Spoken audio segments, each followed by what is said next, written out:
There was something I was gonna say first. I don't remember. I just don't remember. Hey BookTube, it's Kim at Middle of the Book March, and this is my Bookish week.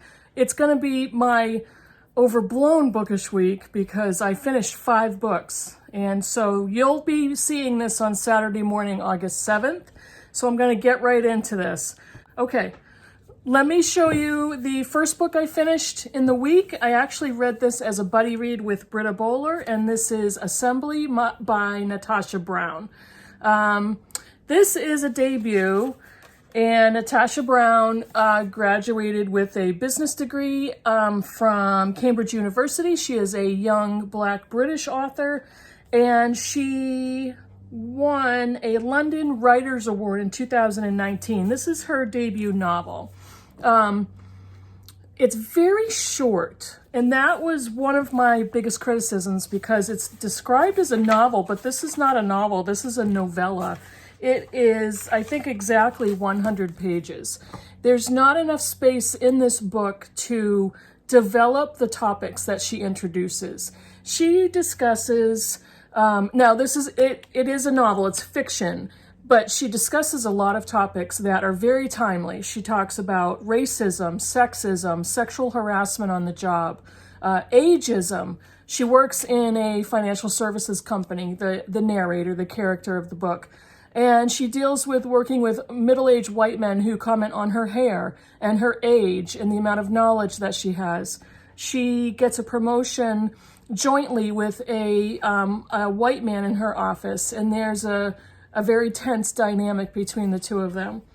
In the book, she is with her white boyfriend going to his family's mansion in the countryside for a party.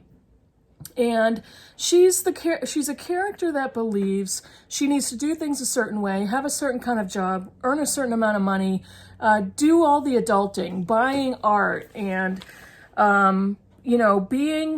being a woman worthy of her boyfriend and his family, which is really interesting because a lot of financial dynamics come into that. There is a very big part of the book that I cannot tell you because it would kind of ruin the entire thing, but it's a very good debut, but I didn't love it, but I am interested to see what she comes out with next because I think she's a very good writer. It's a little bit like Stream of Consciousness. There's not a lot of emotional depth in a lot of description and a lot of dialogue, but some of these very spare sentences, she says a lot, and she talks a lot about some pretty serious topics. And so that's what Britta and I read, and I think we both agreed pretty much on everything, and we read it in an afternoon, less than an afternoon, because it is so short. So the next book I finished was for my in real life book group, and it is it's Empire of Pain, The Secret History of the Sackler Dynasty by Patrick Radden Keefe. He wrote Say Anything, and I believe that book was out last year. Empire of Pain is about the Sackler family and the legacy of opioid addiction that they basically perpetrated and encouraged. And this book was fascinating. It's a pretty big one. It's over 500 pages. I think it clocks in around 550.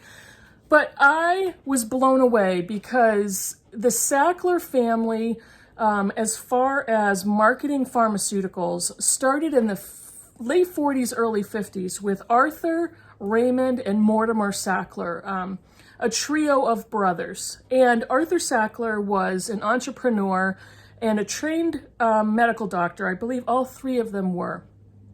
And I don't remember if all 3 or 2 of them worked in a psychiatric hospital. But they weren't the kind of doctors that met with patients. They were doctors that observed and did research. And Arthur Sackler started to realize that there was an opportunity to find new medications for psychiatric patients. He was observing seriously mentally ill patients with patients diagnosed with severe schizophrenia and with a lot of drugs flowing through the facility to keep these patients very subdued. And so he thought there was some room there to find a better drug. And the very short story is the Sackler family became the head and the owners of Purdue Pharma. And over the generations and the decades, Arthur Sackler marketed drugs like Valium. Valium became the first gigantic marketing campaign in pharmaceutical history, pretty much. It followed up with Milltown, and Valium and Milltown were kind of got those nicknames of Mother's Little Helpers. And they were basically provided to everybody, especially women who were at home, the stereotype. But the amount of marketing and drug pushing that Arthur Sackler did in order to build this empire of pharmaceuticals just was very clearly showing the abject greed of this family.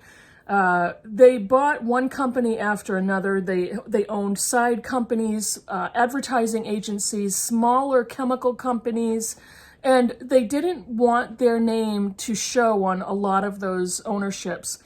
Arthur Sackler was a fanatical art collector of Chinese art. And I think if I read correctly, I did a little bit of research, he had the largest collection of Chinese art ever, which was all donated to different museums, much of it in the Metropolitan Museum of Art in New York City. Over time, the family made billions and billions and billions of dollars marketing opioids. And after the era of the tranquilizers, Valium and Milltown and those types of drugs, he started to realize that morphine was a very effective painkiller, but there could be an easier, more deliverable form of the drug to take the onus off of medical doctors and to also take the stigma from having to take intravenous morphine. And so he worked with chemists, and they came up with pills. And the first one was OxyContin. They had one that was called MS Contin, but they reformulated the chemistry of it, and they repackaged it and marketed it, and out came OxyContin, which caused hundreds and thousands of Americans' deaths because of drug abuse and addiction. And it was at first, it's very tempting to say, well, people should have more control. People shouldn't start taking the drug to begin with. Many, if not most, of opioid addicts start off with being prescribed pills by their doctors. They're getting them from doctors' offices. And at first, the Sacklers told pharmaceutical companies and pharmacies and doctors there was no danger of addiction and there was no danger of withdrawals. All lies, all lies. And over time, I could keep talking about this book forever, but over time, the Sackler family was finally investigated. Purdue was investigated, all kinds of federal charges, and they had to pay out billions of dollars in fines and reparations. They had to set up recovery centers and anti-addiction centers. They had to start education programs. And the Sackler name was removed from museums, from colleges and universities, from medical centers. There were different, like Tufts University had a medical center named after the Sacklers, and their name was removed. So it's such a great portrayal of the level of greed that's almost unimaginable for this family to own this private company, pulling in billions of dollars that they just siphoned off of the company. And the amount of wealth and the amount of, I don't even know, it was just disgusting, the lifestyle that this family led. And there are many, many Sacklers that came after the trio of brothers. It's a fascinating book. It's more than timely because I've said this before, I think. I live in an area in New Hampshire that has been hit extremely hard with opioid addiction. In my specific town, you can't really travel around or hang around in our downtown area, and it's a small town in New Hampshire, without seeing clear evidence of opioid addiction and people who are either in active drug deals or people that are in active addiction. So we have several recovery centers in town. So the evidence is right in front of our eyes, and this is why. So, excellent book. I do recommend it if you like nonfiction and you like reading kind of the backstory and the history of how this happened. The next book I finished was Heartberries, a memoir by Teresa Marie Mayotte, and she is a Native American author. This is a memoir. Again, it's another short memoir. This talks about her experience with being diagnosed with bipolar II disorder, PTSD, her traumatic and abusive childhood, her experiences in psychiatric hospitals where she checked herself in, but was also brought to hospitals because of suicidal ideation and needing to get support and help. She lost her first son because of her mental illness and her split from her first, I don't know if it's a first husband or boyfriend or fiance. I don't remember that part. But she lost her oldest son. She had a second son. But one of the things that she does very well in this book is describe her background, her family background. It was just kind of harrowing. And the things that she remembered as she became an adult woman, before and after having children, she got out of her family home as soon as she could as a teenager, got married early, got pregnant, dealt with a mental illness before she knew what she had.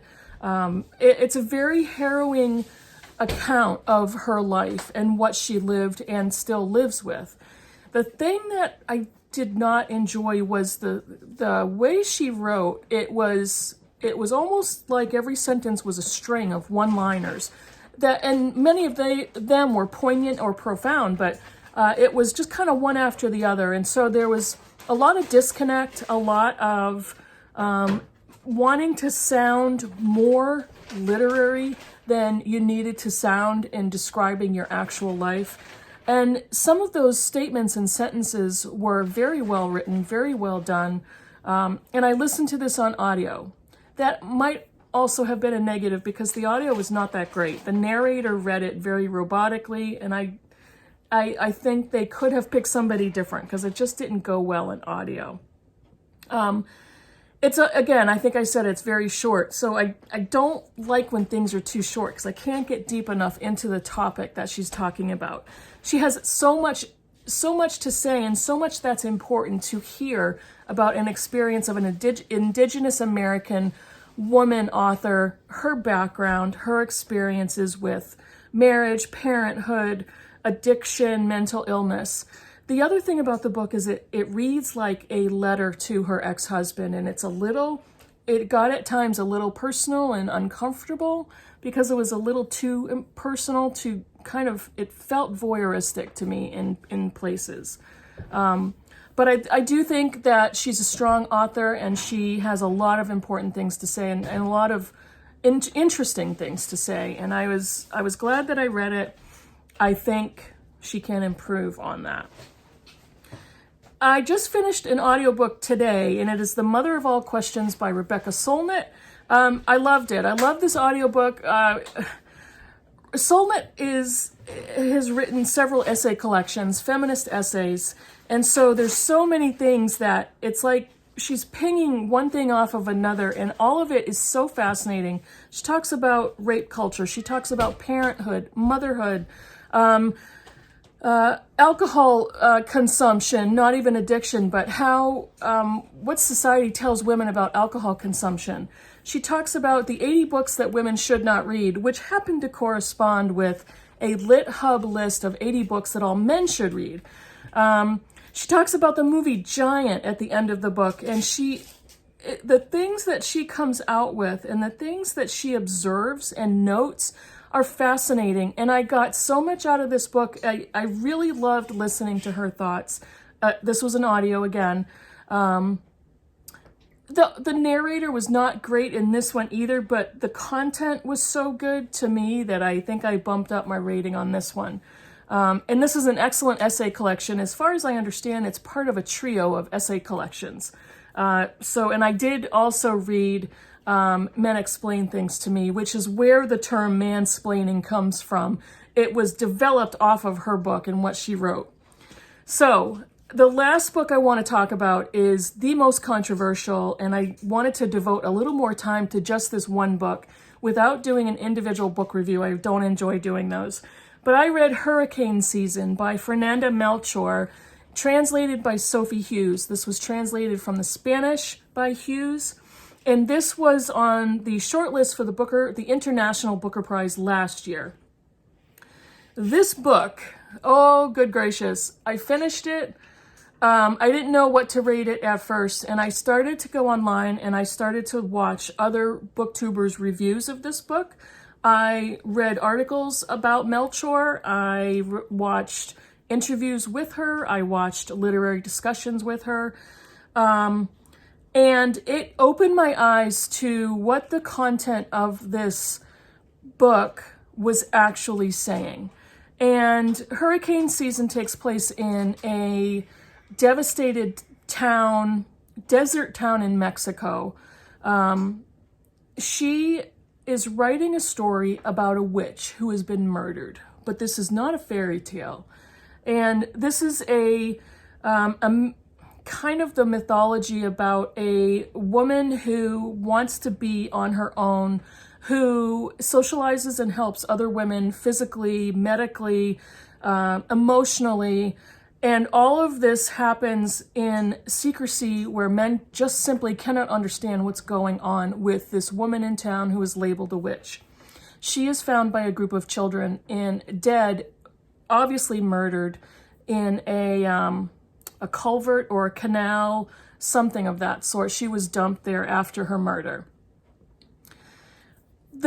As the book continues, each chapter is from a different perspective. The book has chapters that are linked with all of the characters in this story, in this narrative, and how each of the characters plays a part in what happened to this woman who was labeled as a witch. Each one of them is pretty unreliable, and they are telling the story. We do find out what happened, and they are all telling the story from their own perspective, but all of those perspectives are skewed. This format of the book is in stream of consciousness writing, so it's blocks and blocks of text. There's not a lot of punctuation. There are no paragraph breaks. The only breaks you get are usually in the chapters. And there are points where a sentence ends, but they're rare. So it's just a constant propulsive narrative that it's almost like I kept reading and I didn't want to blink because I felt like I was going to miss something because I was moving through the text so fast. This is not a book that I can recommend to everybody. Every single content and trigger warning is in this very short book. It's less than 200 pages. The writing is profane and depraved. The situations are disgusting and brutal and violent. It's a constant stream of profanity in the writing. The way the situations are described, the descriptions of the people, the emotions, the discussion and the dialogue, what a character says to another character or about another character. So this is not a book that just anybody could read. And you may wonder, why did I read it? And I picked it up for Women in Translation Month and I started to get into it and was hooked. And then I didn't feel like I could get out of it because I was just sucked in. And I kept asking myself, what is the point of this type of narrative? What is the point not only of the stream of consciousness format, but the type of language that Melchor uses? She describes situations of such violent abuse, everything as far as the patriarchy, sexism, violent masculinity, machismo, child abuse, incest, rape, physical violence, desecration of corpses. There's nothing that she doesn't bring up. There's no violent act that does not appear in this book. There are depictions of death and dead bodies. So all of that, there is no way. I would have to know a reader very well to say whether or not they should read this book. This is not something that I can tell everybody I know, you have to read it, it's so good.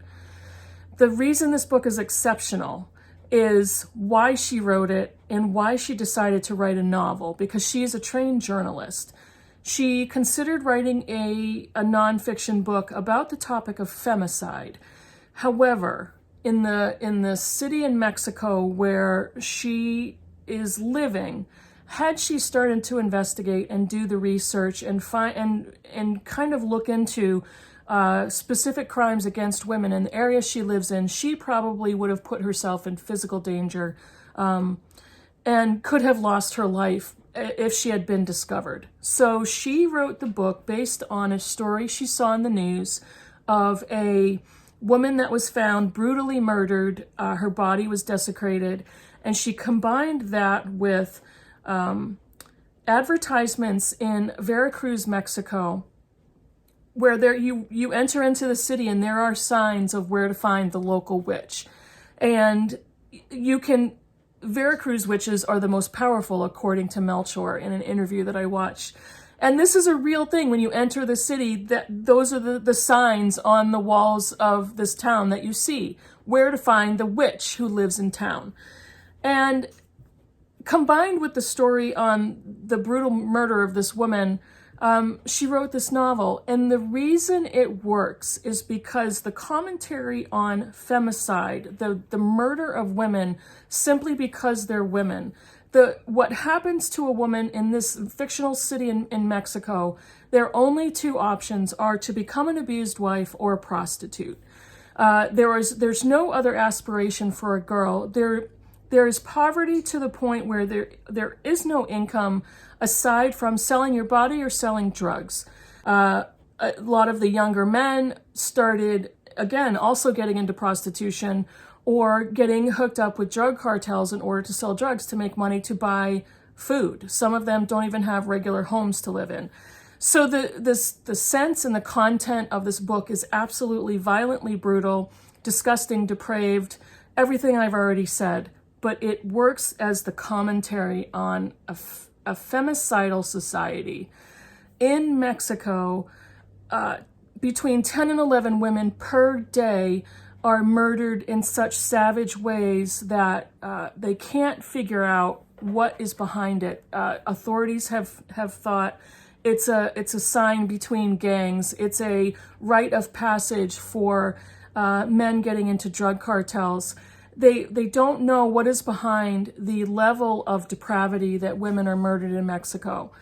Because of the COVID pandemic, femicide and the murder and abuse of women went up 65% in Mexico. And when I say 10 to 11 per day, those are the ones that are known. Those are the incidents of murder and abuse that are reported or that are discovered. A vast majority of women disappear and nobody ever finds out what happened to them. This book is that commentary. And I started to look at other booktubers' reviews or other video reviews online when I started to read print reviews. I was surprised that more people didn't catch on to that theme running through the book, the theme of abuse of women and the terror and the rage that women in Mexico feel living in that type of a society. The topic of femicide and why it's not being investigated more deeply in that part of the world. There wasn't much discussion about that. And I even looked at Amazon reviews and Goodreads reviews, and I did see some of those comments here and there. But I also saw a lot of people who just hated the book because they thought it was gross and disgusting. And they didn't realize what was going to appear when they started reading the book. They got a friend of theirs told them it was going to be really good, they should read it. So they picked it up and they absolutely hated it. And that's at that point where if you get to a point in this type of a book where you can't stand reading it, don't continue and then give it a bad review. But if you finish this book, you must acknowledge why she decided to write this, why it's brilliant in the motivation behind why she did it and how. The translation is incredible. I didn't feel like I was reading a translated book. It was so smooth. The language just just propelled me forward and kept me going and kept me going. I have to say, after finishing it, I was like, I gotta watch something super funny on TV because it kind of sucks all the energy out of you, but there was a payoff for sure. It's definitely a book that pays off, and it's one of those books that is unforgettable in the amount of thought that I put into it after I was finished. And I'm still thinking about it, and my rating went back and forth and up and down, and I landed on 4 stars for this book. Again, do some research into the book before picking it up. And it's a no for very sensitive readers, but it's a brilliant book, and I can understand why it was shortlisted for the International Booker Prize last year. So that's it. No, I didn't read all 5 of these books in 1 week. I finished all 5 of them in 1 week, and a couple of them, several of them were very short. So yeah, that was my overstuffed bookish week last week. I'm not even going to tell you what I'm currently reading or what I'm going to read, because this is going to be almost a half-hour video. So if you've made it this far, thank you. Let me know if you've read any of these books, what your thoughts are. I would love to talk to you about that. If anybody else has read Hurricane Season, I would love to know. I would love to have a conversation about that book. Appropriate in the comments, please, and we'll go from there. So thank you so much for watching this far, and I will see you in the next video. Bye, everybody.